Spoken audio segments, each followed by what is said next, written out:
मुंबई के अनुशक्ति नगर विधानसभा सीट से एनसीपी शरद पवार गुट के उम्मीदवार फहाद अहमद इस वक्त हमारे साथ हैं। सर बहुत बहुत शुभकामनाएं आपको पहले तो दिवाली की। और किस तरीके से सर चुनाव प्रचार चल रहा है? आपके सामने सना मलिक है। नहीं, मुझे लगता है कि मेरे खिलाफ सना मलिक नहीं, मेरे खिलाफ बीजेपी है। मेरे खिलाफ वो ताकतें हैं जिन्होंने महाराष्ट्र को पिछले 2.5 साल में पूरे हिंदुस्तान के अंदर बदनाम करने की साजिश रची। कि महाराष्ट्र जो है छत्रपति शिवाजी महाराज की अस्मिता का प्रदेश है। महाराष्ट्र बाबा साहब अंबेडकर के संविधान का प्रदेश है। उसके अंदर पिछले 2.5 सालों में जिस तरह की एक चक्की पीसिंग बोलते थे फडणवीस साहब अजित पवार साहब को, उनके साथ उप मुख्यमंत्री बन गए। और सबसे बड़ा बीजेपी ने जो खेल खेला वो ये कि अगर शिवसेना का मुख्यमंत्री बनाना था तो उद्धव साहब में क्या परेशानी थी? भाई शिवसेना का मुख्यमंत्री बनाया ना आपने, उद्धव साहब को बना देते, झगड़ा ही नहीं होता, महाराष्ट्र की राजनीति बदनाम नहीं होती कि यहाँ खो के सरकार चलती है, कि यहाँ 50 करोड़ में विधायक बिकते हैं। तो मेरी लड़ाई सना से नहीं है, सना तो मेरी बहन है। और मुझे ये लगता है, मुझे इस बात का अफसोस है कि सना को उन ताकतों के साथ नहीं जाना चाहिए था जो मुसलमानों के खिलाफ हैं, जो दलितों के खिलाफ हैं और खासतौर से हिंदुओं के खिलाफ हैं। मैं जब बोलता हूं कि भारतीय जनता पार्टी हिंदुओं की पार्टी नहीं है, हिंदुओं को तो सबसे ज्यादा नुकसान कर रहे हैं।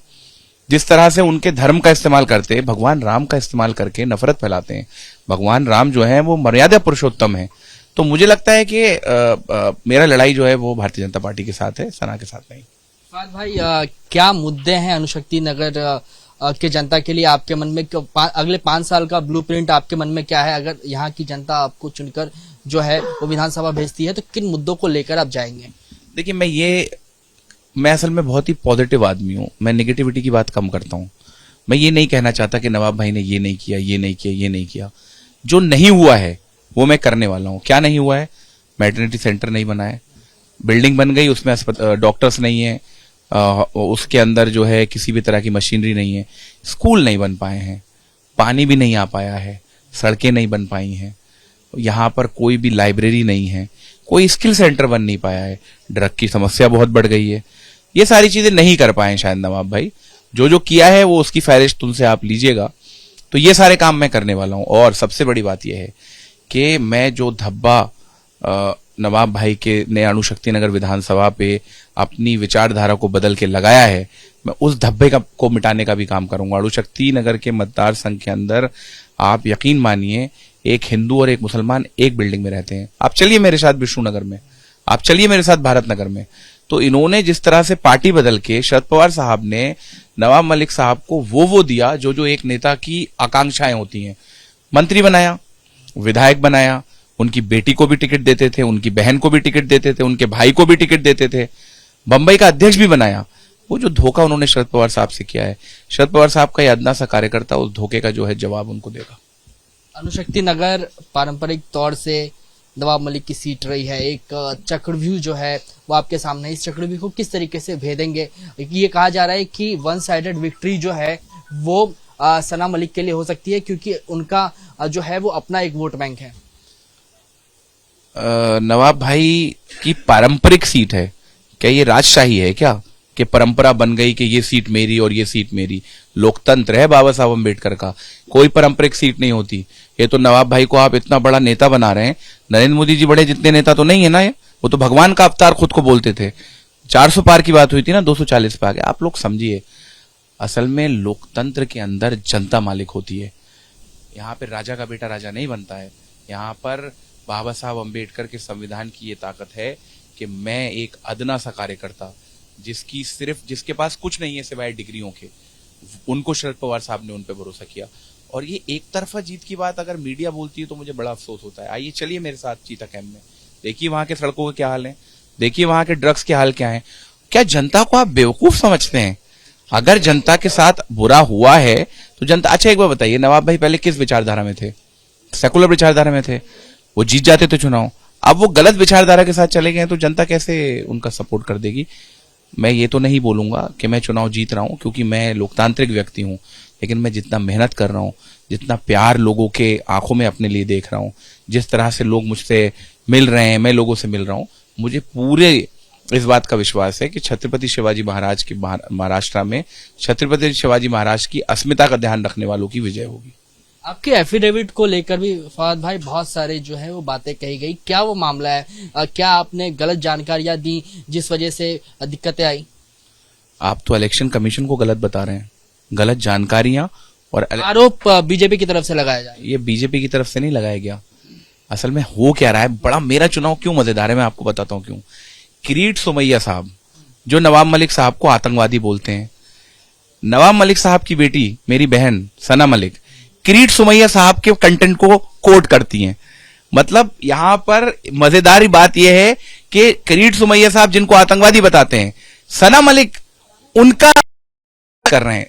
किरीट सोमैया साहब बेचारे बहुत परेशान हैं। उनको चुनाव में टिकट नहीं मिल पाया, उनको मतलब उनके साथ बड़ी नाइंसाफी की है पार्टी ने।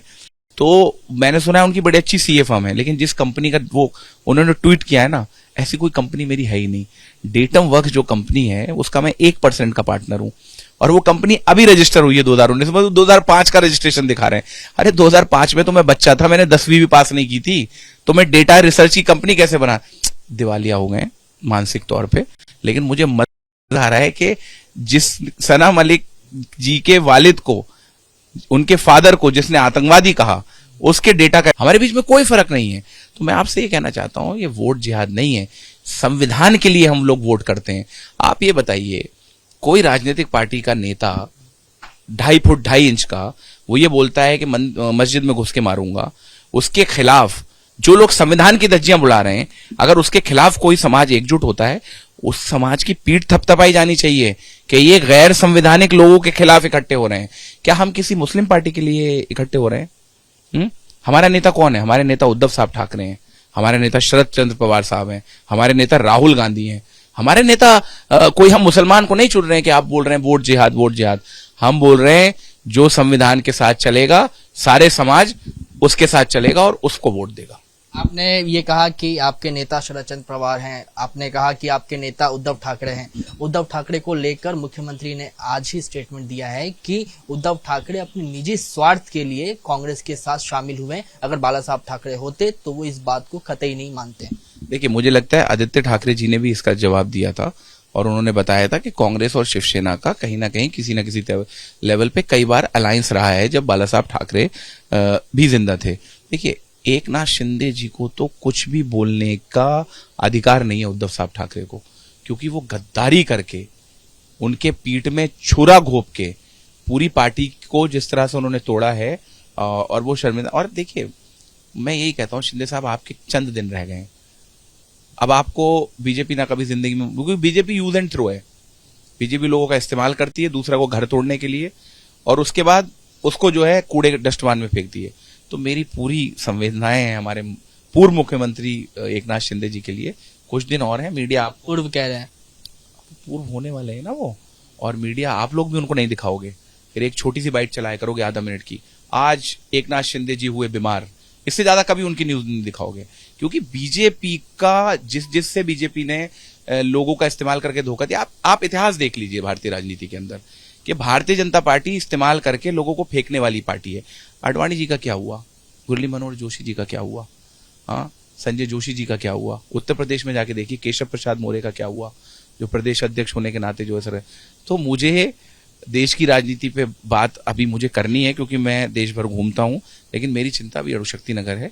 शरद चंद्र पवार साहब ने मुझे बहुत बड़ी जिम्मेदारी देके भेजा है, और जिन लोगों को भी लगता है कि मेरा कैंडिडेचर वीक है या आप जैसे सवाल पूछते हैं, शरद पवार साहब की चाणक्य नीति को अमित शाह जी और नरेंद्र मोदी भी नहीं भेद पाए हैं।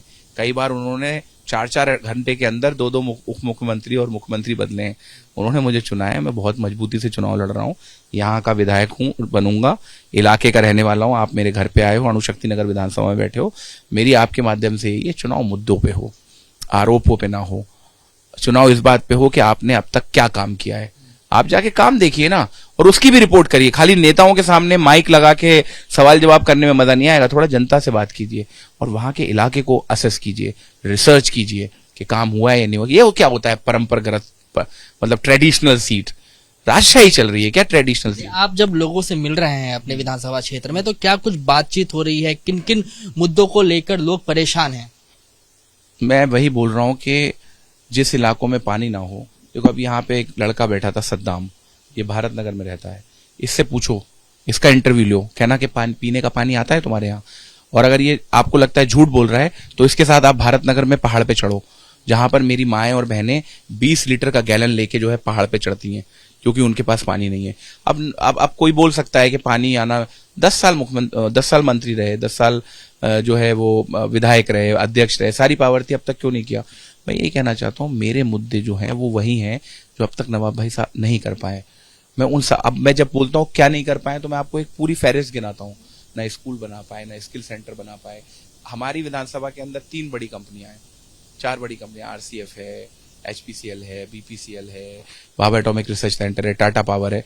हमारे इलाके के लोगों का प्रदूषण तो मिलता है उनको, जो प्रदूषण उससे छूटता है उससे फेफड़े तो खराब होते हैं, नौकरियां नहीं मिलती। क्यों नहीं मिलती? क्योंकि स्किल का डेवलपमेंट नहीं हुआ। मलिक साहब तो खुद तो चले गए मानसूर शिवाजी नगर चुनाव लड़ने के लिए। मेरी शुभकामनाएं उनको ऐसा नहीं करना चाहिए था। और मुझे लगता है कि चक्रव्यूह उन्होंने नहीं बनाया है, चक्रव्यूह हमने बनाया है। और मुझे पूरी उम्मीद है कि उस चक्रव्यूह से वो भेद नहीं पाएंगे। और मुझे तो ऐसे भी हवा सुनने में आ रही है कि नवाब भाई जो है इतने चिंतित हो गए हैं अणुशक्ति नगर को लेके कि मानकुश शिवाजी नगर से भाग के और वो जो है अणुशक्ति नगर में दोबारा आने वाले हैं। और अभी तो मैंने 10 दिन भी प्रचार नहीं किया है ठीक से टिकट मिलने के बाद, तो नवाब भाई की हालत है। तो आप समझ लो मेंटली तेवर पे वो हार मान चुके हैं।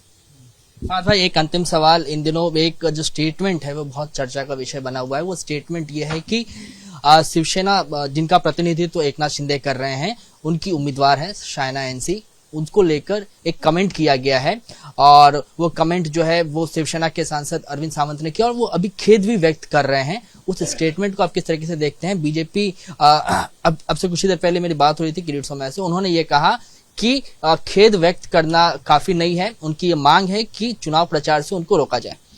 देखिए, मैं आपको सच बताऊं, वैसे तो मैं पूरी दुनिया की राजनीति और देश की राजनीति की खबर रखने वाला व्यक्ति हूं, लेकिन इस वक्त मैं अणुशक्ति नगर में इतना मशगूल हूं, यहाँ के लोगों से मिलने में इतना बिजी हूं, मुझे सच में नहीं पता वो क्या स्टेटमेंट था। अगर आप बताएंगे तो शायद मैं उस पर कोई जवाब दे सकूं। इंपोर्टेड माल कहा गया।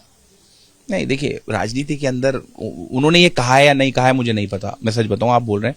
मुझे लगता है कि राजनीति के अंदर हमेशा भाषा का जो है बहुत संयम करके इस्तेमाल होना चाहिए।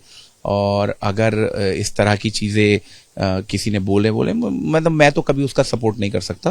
लेकिन अरविंद सावंत साहब देखिए बहुत ही जबरदस्त नेता हैं, और मुझे लगता है अरविंद सावंत साहब का अगर आप पार्लियामेंट का रिकॉर्ड भी दिखा, बहुत संयम तरीके से बोलते हैं। अब ये किस परिप्रेक्ष्य में हुआ है, क्या उसका कॉन्टेक्स्ट था, क्या था, मुझे उसके बारे में कोई जानकारी नहीं है। चुनावी माहौल में हमसे बात करने के लिए बहुत बहुत धन्यवाद और भविष्य के लिए आपको शुभकामनाएं। कैमरामैन अनिल संगारे के साथ Krishna Thakur, ABP news, Mumbai. For exclusive and insightful videos, subscribe to our new channel ABP Live Premium.